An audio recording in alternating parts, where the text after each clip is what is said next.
हर हर महादेव मित्रों। दोस्तों, कहते हैं कि इंसान की किस्मत उसकी मेहनत से बदलती है, लेकिन आज मैं आपको ऐसी 8 बातें बताने जा रहा हूं जिन्हें अगर कोई सुन ले और जीवन में उतार ले तो गरीब से अमीर बनने में देर नहीं लगती। आपने इस संसार में देखा होगा कि कुछ लोग चाहे कितनी भी मुश्किलें झेलें फिर भी अमीर ही बने रहते हैं, जबकि कुछ लोग कितनी भी मेहनत करें फिर भी गरीबी में ही फंसे रहते हैं। आखिर ऐसा क्यों होता है? आइए इसे समझते हैं एक अद्भुत कथा के माध्यम से। एक बार भगवान शिव और माता पार्वती कैलाश पर्वत पर विराजमान थे। तभी माता पार्वती ने गंभीर स्वर में भगवान शिव से पूछा, हे प्रभु, इस संसार में गरीब मनुष्य हमेशा गरीब ही क्यों बना रहता है और अमीर दिन प्रतिदिन अमीर होता चला जाता है? क्या निर्धन व्यक्ति को अपनी स्थिति से बाहर निकलने का अवसर कभी नहीं मिलता? क्या वो अमीर बनने के लिए प्रयास नहीं करता, और अगर करता है तो फिर असफल क्यों हो जाता है? पार्वती की बात सुनकर भगवान शिव मुस्कुराए और बोले, हे देवी, आपने आज ऐसा प्रश्न किया है जो संपूर्ण जगत के लिए अत्यंत महत्वपूर्ण है। हे देवी, गरीब मनुष्य अक्सर गरीबी में इसलिए बना रहता है क्योंकि उसके पास संसाधनों की कमी होती है। यह गरीबी केवल आर्थिक नहीं बल्कि मानसिक जंजीर भी बन जाती है। तब माता पार्वती ने पुनः कहा, हे प्रभु, लेकिन अगर वह सच्चे मन से मेहनत करे और अपने सपनों का पीछा करे तो क्या गरीबी से बाहर नहीं निकल सकता? भगवान शिव ने उत्तर दिया, हे देवी, सपनों का पीछा करना निश्चित ही आवश्यक है, परंतु अक्सर निर्धन व्यक्ति अपने दैनिक संघर्षों में इतना उलझा होता है कि उसे अवसर, सही मार्गदर्शन और शिक्षा नहीं मिल पाती। अधिकारों की जानकारी की कमी और समाज की नकारात्मक सोच उसके आत्मविश्वास को तोड़ देती है। तब माता पार्वती बोली, हे प्रभु, तो क्या इसका अर्थ यह है कि गरीबी से निकलना असंभव है? भगवान शिव गंभीर स्वर में बोले, नहीं देवी, इस जगत में असंभव कुछ भी नहीं है। यदि कर्म शुभ हों तो परिणाम भी उत्तम ही मिलता है। कठिनाई अवश्य है पर असंभव नहीं। समान अवसर, शिक्षा और मार्गदर्शन मिले तो कोई भी व्यक्ति अपनी स्थिति बदल सकता है। हां, यह राह आसान नहीं, इसमें संघर्ष और बलिदान दोनों की आवश्यकता होती है। फिर भगवान शिव ने कहा, हे देवी, आज हमें पृथ्वी पर भ्रमण के लिए चलते हैं। आपको आपके सभी प्रश्नों के उत्तर मिल जाएंगे। मित्रों, कथा शुरू करने से पहले मेरा आप सभी से अनुरोध है कि एक बार सच्ची श्रद्धा से कमेंट में हर हर महादेव अवश्य लिखें। मैं भगवान भोलेनाथ से प्रार्थना करता हूं कि वे आप सभी को हमेशा खुश रखें, आप सभी पर अपनी कृपा बनाए रखें और आप सभी की मनोकामनाएं पूर्ण करें। भगवान शिव और माता पार्वती दोनों अपना भेष बदल लेते हैं। भगवान शिव साधु का रूप धारण करते हैं और माता पार्वती साध्वी का रूप बना लेती हैं और दोनों संसार का भ्रमण करने के लिए चल देते हैं। संसार में देखते हैं, कोई बहुत बड़ा धनवान है, कोई बहुत बड़ा गरीब है, कोई अमीर है, कोई बूढ़ा है, कोई जवान है, कोई ताकतवर है तो कोई कमजोर है। तब माता पार्वती भगवान शिव से कहने लगीं, हे प्रभु, आपकी लीला भी बड़ी अजीब है, जिसे कोई नहीं समझ पाता है। तब भगवान शिव कहते हैं, देवी, संसार का संतुलन बनाए रखने के लिए यह जरूरी है कि इसमें कोई बड़ा हो तो कोई छोटा हो, कोई अमीर हो तो कोई गरीब। मित्रों, बातें करते हुए भगवान शिव और माता पार्वती आगे बढ़ते रहे। चलते चलते शाम का वक्त होता है तो वे एक गरीब के घर ठहर जाते हैं, जिसके पास केवल एक झोपड़ी थी। उसमें एक चारपाई पड़ी हुई थी जिस पर भगवान शिव और माता पार्वती बैठ जाते हैं। थोड़ी देर में उस घर का मालिक आता है, जो बहुत ही गरीब आदमी होता है। उस आदमी के पास और तो कुछ था नहीं, केवल एक गाय बंधी हुई थी। द्वार पर एक साधु और एक साध्वी को बैठे देखकर वह गरीब आदमी उन्हें प्रणाम करता है और तुरंत अपने घर के अंदर बुलाकर ले जाता है। फिर अपनी पत्नी से कहने लगा, हे प्रिय, आज हमारे द्वार पर एक महात्मा और साध्वी आए हुए हैं, हमें इन दोनों को भोजन कराना है। तो उसकी पत्नी मन में विचार करने लगी और कहने लगी, अजी, हम उनका स्वागत कैसे करें? हम तो बहुत गरीब हैं, हमारे पास तो खुद के खाने के लिए भी भोजन नहीं है, तो हम उन दोनों को भोजन कहां से कराएंगे? तब वो व्यक्ति अपनी पत्नी से कहता है, हे प्रिय, हमारा धर्म है अतिथि देवो भव। जो अतिथि घर पर आता है उसकी सेवा करना हमारा धर्म है, चाहे कुछ भी हो जाए। आखिर आज ये हमारे द्वार पर आए हैं और शाम का वक्त है। तब उस आदमी की पत्नी कहने लगी, हे स्वामी, तुम ठीक कहते हो, किंतु उसके लिए भी तो हमारे पास कुछ होना चाहिए। हमारे खुद के पेट भरने के लिए भी हमारे घर में राशन नहीं है। तब उसका पति कहता है, हे प्रिय, तुम चिंता मत करो, आज हम दोनों भूखे रह लेते हैं और अपने हिस्से का भोजन इन दोनों को खिला देते हैं। एक रात की ही तो बात है, हम पानी पीकर गुजारा कर लेंगे। कल हम अपनी भोजन की व्यवस्था कर लेंगे, लेकिन हमारे द्वार पर आया हुआ अतिथि भूखा नहीं रहना चाहिए। मित्रों, उन दोनों की बातें भगवान शिव और माता पार्वती सुन रहे थे और ये दृश्य देख रहे थे। फिर उस किसान और उसकी पत्नी दोनों ने क्या किया? उस दिन स्वयं भोजन न करके भोजन बनाकर भगवान शिव और माता पार्वती को भोजन करा दिया। भगवान शिव और माता पार्वती भोजन करने के बाद वहीं बैठे हुए थे और वो पति पत्नी दोनों अपने बच्चों सहित भूखे सो जाते हैं। थोड़ी देर के बाद जब वे दोनों सो जाते हैं, तब भगवान शिव से माता पार्वती कहने लगीं, हे प्रभु, आपकी लीला बड़ी विचित्र है। भगवान शिव बोले, क्यों देवी, क्या बात है? पार्वती कहने लगीं, हे प्रभु, इस संसार में आपने ऐसे व्यक्तियों को जो बड़े धर्मात्मा हैं, उन्हें तो इस गरीबी की हालत में डाल रखा है, और जो पापी पाखंडी होते हैं उनको खूब धन दौलत से संपन्न कर दिया है। ऐसा क्यों है? तब भगवान शिव बोले, हे देवी, यह संसार सागर है और इसमें गरीबी और अमीरी इस संसार का हिस्सा है। सब अपने अपने कर्म अनुसार अमीर और गरीब बनते हैं, सब अपने कर्म से धनहीन और धनवान बनते हैं। पार्वती कहने लगी, हे प्रभु, यह तो अन्याय है। संसार में अच्छे लोगों को दुखी नहीं रहना चाहिए। मैं आपसे निवेदन करती हूं कि आप इस गरीब व्यक्ति को धनवान बना दो।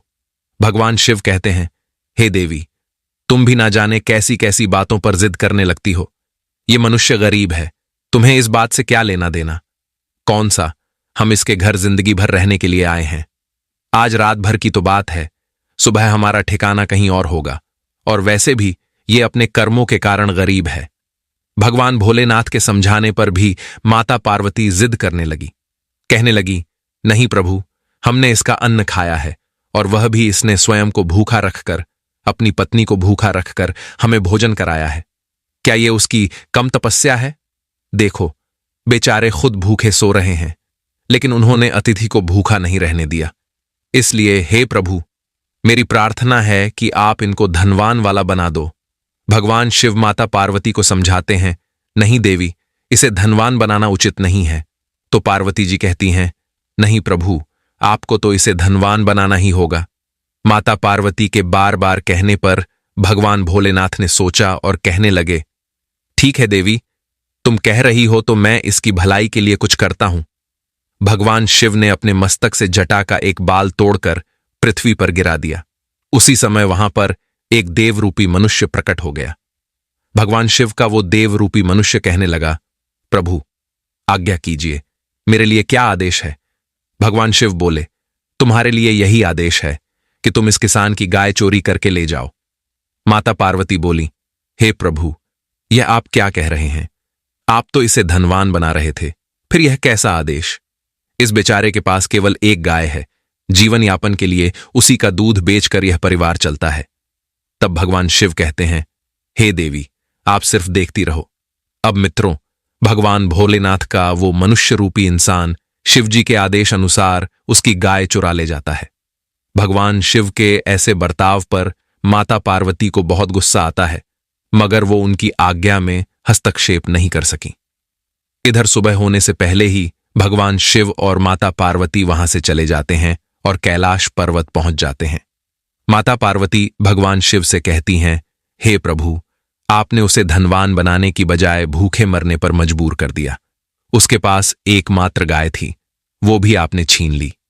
तब भगवान शिव बोले, देवी, चुपचाप देखती रहो कि आगे क्या होता है। मित्रों, इधर जब सुबह हुई तो वो व्यक्ति सोकर उठा। उसने देखा कि उसकी गाय खूंटे पर नहीं थी। अब पति पत्नी और बच्चे सब बड़े दुखी हुए। उनके पास जीवन यापन के लिए केवल वही गाय थी। उसकी पत्नी कहने लगी, हे स्वामी, अब हम और तुम क्या करेंगे? बच्चों का पालन पोषण कैसे होगा? तब उसका पति बोला, क्या करूं भाग्यवान, मेरे पास इतना धन नहीं है कि दूसरी गाय खरीद सकूं। अब क्या कर सकते हैं? भूखे मरने के सिवाय और कोई चारा नहीं है। तब भगवान शिव ने उसकी पत्नी को सद्बुद्धि दी। किसान की पत्नी कहने लगी, अजी, अब हमारे पास भूखे मरने के अलावा कोई चारा नहीं है, इसलिए तुम राजा के पास चले जाओ। यदि राजा साहब तुम्हें अपने पशु चराने के लिए रख लेते हैं तो बदले में हमें कुछ धन मिल जाएगा, जिससे हमारा जीवन यापन हो जाएगा। मित्रों, पत्नी की बात सुनकर वो व्यक्ति राजा के महल में पहुंच गया, जहां दरबार लगा हुआ था।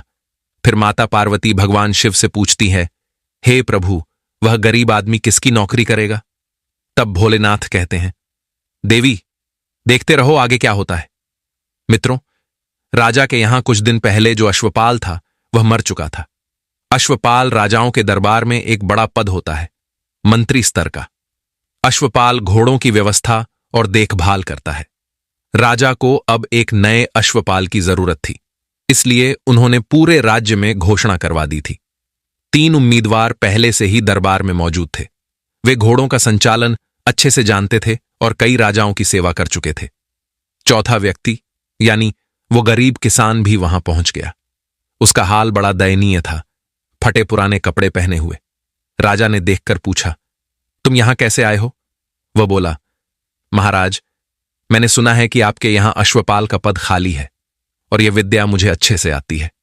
मित्रों, देखिए, जिस पर ईश्वर कृपा करते हैं उसके सभी काम सुलभ हो जाते हैं और मार्ग खुल जाते हैं। राजा मन ही मन सोचने लगा, यह आदमी भला क्या घोड़ों का संचालन कर सकेगा? दुबला पतला है, कमजोर है, फटे वस्त्र पहने हैं। इसमें तो कोई काबिलियत नजर नहीं आती। परंतु यह भी प्रतिभागी था, तो राजा बोला, ठीक है, हमारे यहां परीक्षा होती है। चारों उम्मीदवार राजा के सामने आ गए। उसी समय एक घोड़े बेचने वाला सौदागर दरबार में आया। उसके पास बड़ा ही शानदार घोड़ा था, सुंदर, हष्टपुष्ट और अद्भुत। सौदागर बोला, महाराज, मैं यह घोड़ा बेचने आया हूं। इसे काबुल कंधार से लाया हूं। यह सबसे तेज दौड़ने वाला घोड़ा है। अब तो राजा को मौका मिल गया चारों प्रतिभागियों को परखने का। राजा ने पहले उम्मीदवार से पूछा, तुमने पहले कहां नौकरी की है? उसने उत्तर दिया, महाराज, मैं बनारस के राजा के यहां घोड़ों के अस्तबल का प्रधान नौकर था। राजा ने कहा, अच्छा, तो बताओ यह घोड़ा कैसा है? उसने घोड़े को देखा और बोला, महाराज, घोड़ा बहुत हष्टपुष्ट और अच्छा है, आप इसे खरीद सकते हैं। राजा ने उसे बैठा दिया और दूसरे उम्मीदवार को बुलाया। राजा ने पूछा, यह सौदागर कहता है कि यह घोड़ा काबुल कंधार का है, क्या यह सच है? दूसरा उम्मीदवार देखकर बोला, हां महाराज, यह घोड़ा काबुल कंधार का ही है और बड़ा तीव्रगामी है। ऐसे घोड़े बहुत दुर्लभ होते हैं, आप इसे ले सकते हैं। राजा ने दूसरे को भी बैठा दिया और तीसरे उम्मीदवार को बुलाया। उसने कहा, महाराज, मैंने द्रविड़ नरेश की सेवा की है। मैं उनके यहां भी अश्वपाल था। पूछा, अच्छा, तो बताओ यह घोड़ा कैसा है? तीसरा उम्मीदवार बोला, महाराज, यह घोड़ा युद्ध भूमि में चारों पैरों से प्रहार कर सकता है। इस पर बैठा सवार सुरक्षित रहता है। यह अपने स्वामी की रक्षा करता है और उसे मरने नहीं देता। तीनों की बातें सुनकर राजा ने कहा, तुम भी बैठ जाओ। अब राजा ने उस चौथे व्यक्ति की ओर देखा जो एक गरीब किसान था। मित्रों, वह व्यक्ति बहुत गरीब था, परंतु घोड़ों की विद्या में बहुत अच्छी तरह से जानता था, क्योंकि उसने जीवन में सिर्फ पशुओं का ही पालन किया था। तब राजा ने उससे पूछा, जनाब, इस घोड़े के बारे में आपके क्या विचार हैं? मित्रों, राजा के कहने पर वो गरीब आदमी जैसे ही उठकर खड़ा हुआ तो उसे देखकर राजा के दरबार में बैठे मंत्री और दरबारी हंसने लगे। सब कहने लगे, लगता है महाराज का दिमाग खराब हो गया है। देखते नहीं, यह आदमी हुलिया से भिखारी दिखाई देता है। यह क्या घोड़ों का संचालन जानता होगा? तब वह आदमी खड़ा हुआ और पहले घोड़े की पीठ पर हाथ फेर कर देखने लगा। देखकर कहने लगा, महाराज, आप इस घोड़े को मत खरीदिए। मित्रों, उस आदमी की बात सुनकर संपूर्ण दरबार फिर हंसने लगा। सब बोले, ये घोड़ों के बारे में भला क्या जानता है? देखो ना, कितना सुंदर घोड़ा है, जिसकी चाल कितनी सुंदर दिखाई देती है, जिसके कान कितने मनोहर हैं, इसका रंग कितना अच्छा है। यह तो काबुल कंधार के घोड़ों की किस्म का घोड़ा है। यह बड़ा दुर्लभ गुणों का घोड़ा है। राजा ने कहा, महाशय, मुझे यह बताओ कि मुझे इसे क्यों नहीं खरीदना चाहिए। तब वह गरीब आदमी बोला, महाराज, इस घोड़े को न खरीदने का कारण यह है कि जब यह घोड़ा छोटा था तब इसने गद्दी का दूध पिया है, इसलिए यह 1 किलोमीटर से ज्यादा भाग ही नहीं सकता। यह थोड़ा चलकर हाँफने लगेगा और बैठ जाएगा। राजा ने यह बात सुनी तो अचंभित रह गया। राजा ने पूछा, यह बात तुम इतने दावे के साथ कैसे कह सकते हो? तब वह आदमी बोला, महाराज, आप किसी अच्छे सवार को बुलाइए और उसे इस घोड़े पर बैठाइए, फिर देखना क्या होता है। राजा बोला, अगर ऐसी बात है तो मुझसे अच्छा घुड़सवार कौन होगा? मैं खुद इसे चलाकर देखता हूं। इतना कहकर राजा ने सौदागर से घोड़े की लगाम ली और उसकी पीठ पर बैठ गया। राजा के महल के बाहर एक मैदान था। राजा ने घोड़े से उस मैदान का एक चक्कर लगाया। एक चक्कर लगाते ही घोड़ा हाँफने लगा और वहीं बैठ गया, फिर दोबारा खड़ा ही नहीं हुआ। बहुत कोशिश की लेकिन घोड़ा उठ ही नहीं पाया। राजा पैदल चलकर अपने दरबार में लौटा। अब सभी दरबारी उस गरीब आदमी की ओर देखने लगे जिसने घोड़े की परख की थी। मित्रों, आपको बता दें कि उस आदमी पर भगवान शिव की कृपा थी। भगवान शिव उससे प्रसन्न थे। अब राजा उस गरीब व्यक्ति से कहने लगा, तुम यह बताओ, तुमने कैसे पहचान लिया कि यह घोड़ा गद्दी का दूध पी चुका है? तब वह गरीब आदमी बोला, महाराज, अगर आप मुझे झूठा समझते हैं तो सौदागर से ही पूछ लीजिए। राजा ने सौदागर को बुलाया और कहा, सौदागर, सत्य सत्य बताओ, क्या इस घोड़े ने बचपन में गद्दी का दूध पिया है? सौदागर बोला, महाराज, क्षमा करना, मैंने घोड़ा परखने वाले बहुत से सवार देखे हैं, परंतु ऐसा अद्भुत अश्वपालक मैंने आज तक नहीं देखा। यह सच है कि जब यह घोड़ा छोटा था तभी इसकी माता मर गई थी। वह घोड़ी वास्तव में काबुल कंधार की थी, परंतु उसके मरने के बाद मेरे पास चारा नहीं बचा। मेरे पास एक गद्दी थी जिसका भी एक बच्चा था, इसलिए मैंने इसे उसी गद्दी का दूध पिलाया। इसी कारण यह तंदुरुस्त तो हो गया, परंतु अधिक देर तक दौड़ नहीं सकता। राजा ने यह बात सुनी तो प्रसन्न हुआ। परीक्षा में केवल वही गरीब व्यक्ति सफल हुआ था। राजा ने तीनों अन्य अपालों से कहा, तुम झूठ बोलते हो, तुम्हें घोड़ों की पहचान ही नहीं है। फिर राजा ने उस गरीब आदमी से पूछा, तुमने कैसे पहचान लिया? गरीब आदमी बोला, महाराज, जब मैंने घोड़े की पीठ पर हाथ फेरा तो यह बीच से झूल गया। यह मेरे हाथ का दबाव सहन नहीं कर पा रहा था। तभी मुझे पता चल गया कि यह गद्दी का दूध पी चुका है। मित्रों, इस प्रकार राजा की परीक्षा में तीनों असफल हो गए और वही गरीब आदमी पास हो गया। राजा ने उसे अपने यहां अपाल के पद पर रख लिया। आप जानते ही हैं कि राजा के यहां अश्वपालक का पद बहुत बड़ा होता है। वह आदमी जल्दी ही धनवान बन गया। उसकी टूटी झोपड़ी की जगह एक भव्य महल खड़ा हो गया। इधर एक दिन भगवान शिव और माता पार्वती संसार भ्रमण पर निकले और उसी गांव पहुंचे। उन्होंने देखा कि जहां पहले गरीब किसान की झोपड़ी थी, वहीं अब एक शानदार महल खड़ा है। भगवान शिव ने कहा, हे देवी, देखो, तुमने ही इसे अमीर बनाने के लिए कहा था। अब देख लो, ये कितना अमीर बन गया है। दोनों साधु के भेष में उसके द्वार पर पहुंचे। गरीब किसान, जो अब अपाल बन चुका था, उन्हें देख प्रसन्न हो गया। वह उनके चरणों में गिरकर बोला, हे साधु महाराज, यह सब आपकी ही कृपा है। कई साल पहले आप मेरे द्वार पर आए थे। उस रात मेरी एकमात्र गाय भी चोरी हो गई थी। मेरे पास अन्न भी नहीं बचा था, लेकिन आज यह सब आपकी ही कृपा से है। भगवान शिव और माता पार्वती प्रसन्न हुए। उन्होंने उसे आशीर्वाद दिया और आगे बढ़ गए। माता पार्वती ने पूछा, प्रभु, यह कैसे हुआ? यह मनुष्य इतना अमीर कैसे बन गया? आपने तो इसकी गाय भी चुरा ली थी। भगवान शिव बोले, देवी सुनो, इस दुनिया में केवल वही व्यक्ति गरीब है जो काम नहीं करता, जिसके अंदर योग्यता है पर वह अपनी योग्यता प्रदर्शित नहीं करता, जो पुराने ढर्रे पर चलता रहता है और समय के अनुसार स्वयं को नहीं बदलता, वही हमेशा गरीब रहता है। जो निकम्मा पड़ा रहता है और अपनी प्रतिभा नहीं दिखाता, वही दरिद्र रहता है। बहुत से लोग कुएं के मेंढक की तरह अपनी वर्तमान स्थिति से ही खुश रहते हैं। उन्होंने अपनी यह मानसिकता बना ली है कि हम अभी ठीक हैं, आगे हमें कुछ और करने की जरूरत नहीं है। उन्हें लगता है कि दुनिया में सबसे बड़ा सुख यहीं तक है, ना तो इससे आगे कोई सुख है और ना कोई पद।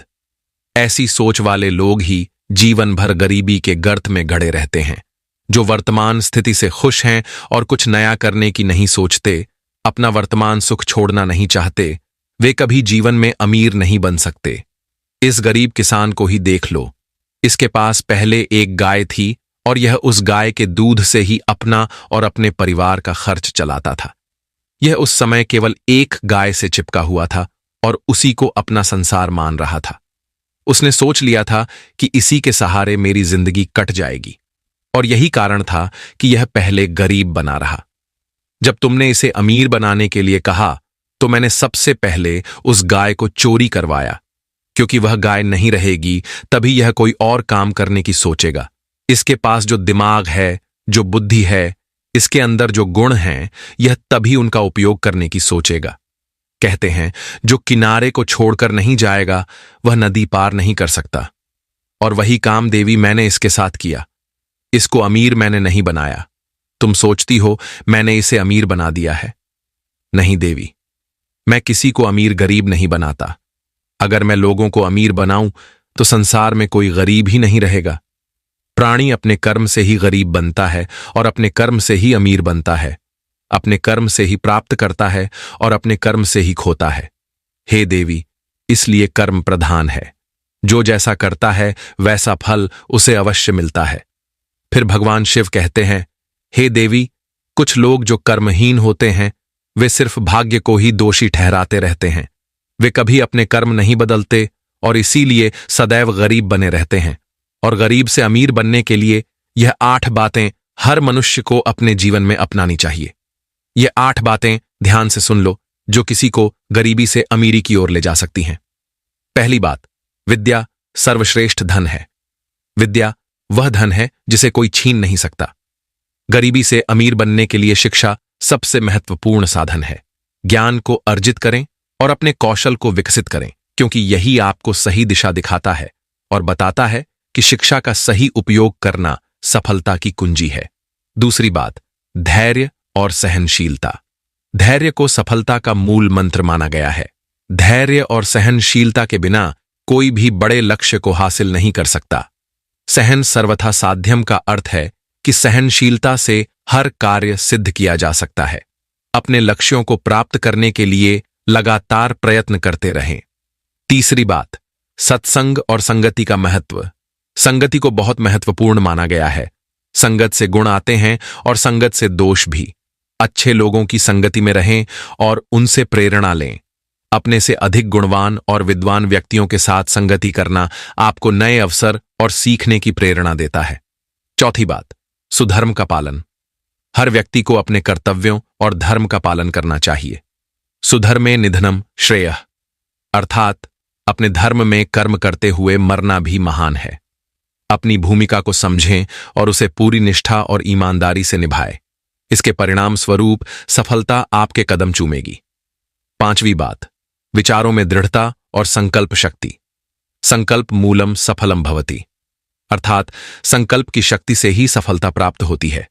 अपने विचारों को दृढ़ बनाइए और लक्ष्य के प्रति संकल्पित रहिए। सही दिशा में की गई दृढ़ संकल्पना किसी भी व्यक्ति को सफल बना सकती है, चाहे परिस्थितियां कितनी भी कठिन क्यों न हो। छठी बात, परिश्रम से बड़ा कोई धर्म नहीं। कर्मण्येवाधिकारस्ते, अर्थात कार्य करना ही तुम्हारा अधिकार है। कठिन परिश्रम को अपने जीवन का हिस्सा बनाइए, क्योंकि सच्चे परिश्रमी को ही सफलता मिलती है। अपने कर्म पर ध्यान दें और परिणाम की चिंता छोड़ दें। निष्काम कर्म से आपको सच्ची समृद्धि मिलेगी। सातवीं बात, सत्य का मार्ग अपनाना। सत्यमेव जयते का सिद्धांत नीति शास्त्र का प्रमुख सूत्र है। अमीरी का सफर तभी सार्थक होता है जब वह सत्य के मार्ग पर चलता है। सत्य और ईमानदारी के साथ चलकर आप समाज में सम्मान भी प्राप्त करेंगे। ईमानदारी से अर्जित धन ही आपको सच्ची अमीरी का अनुभव कराएगा। आठवीं बात, समय का सदुपयोग। कालः क्रिया सिद्ध, अर्थात समय पर कार्य करना ही सफलता है। समय का सदुपयोग करना और समय के महत्व को समझना अमीरी की ओर ले जाने वाला एक महत्वपूर्ण कदम है। सही समय पर सही निर्णय लेने से आप तेजी से आगे बढ़ सकते हैं और अपने लक्ष्यों को प्राप्त कर सकते हैं। मित्रों, आज की ये वीडियो आपको अच्छी लगी हो तो हमारे चैनल को सब्सक्राइब अवश्य करें, मिलते हैं अगली वीडियो में। आप अपना ख्याल रखें।